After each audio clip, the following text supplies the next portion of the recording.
Alright folks, just want to do a quick video of a knife that I just got today. Just got in the mail today.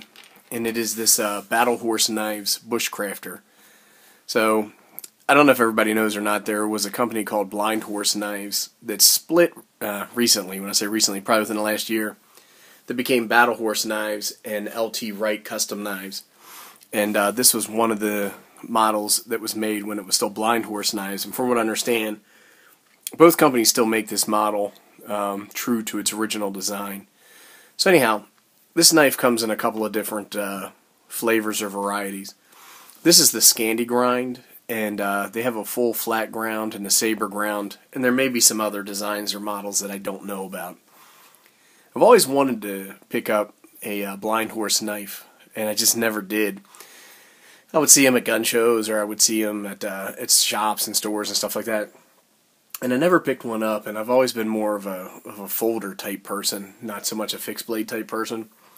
Because I can EDC folders, I can't really EDC fixed blades.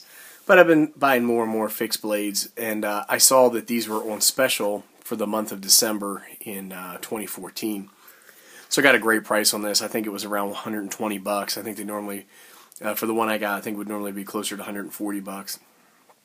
Something like that. Anyhow, let's do a little bit talking about the materials and stuff like that. It's made of O1 tool steel, which is a high carbon steel, so these things will rust, they will develop a patina. So you have to take care of them, make sure that you oil them, and don't store them wet, anything like that.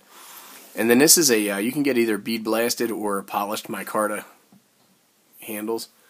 It's pin construction, so you can't take the handles off. And I'm not sure how well that's going to come in, but this polished micarta, this is the OD green, is beautiful. You can also add liners. I didn't want to. And then has a rather large lanyard hole here on the back. The O1 tool steel is 5/32, so it is a stout, beefy knife. And with the Scandi grind, has a very strong tip. This is a spear point blade shape. And like its name suggests, it's a bushcrafter. It's a bushcrafting, wood crafting type knife. And I picked this up to be a belt knife. The sheath that it comes in is a leather sheath, and I opted to have a dangler. I don't like my sheaths riding really high on my belt. So I got added, I think it was $5 to add the dangler to it. And this is a left-hand carry because I'm a lefty. Beautiful stitching, great dye stain job on the sheath. It feels very good, very adequate.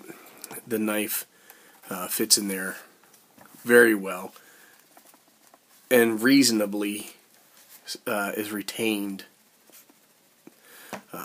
when you go ahead and shake it. The only thing I will say is that it's burnished on this side, but the rest of the sheath isn't burnished. But you have to take a look at it. You know, for about $120 for an American-made, handcrafted knife and sheath, it's an excellent value. So I don't want to ding anybody or anything because it's not burnished all the way around. One of the other things, if I was going to say a drawback, I don't know if it'll come up on here, but the grind is a little bit off on either side. So I just hope that the apex of the blade is center to the spine.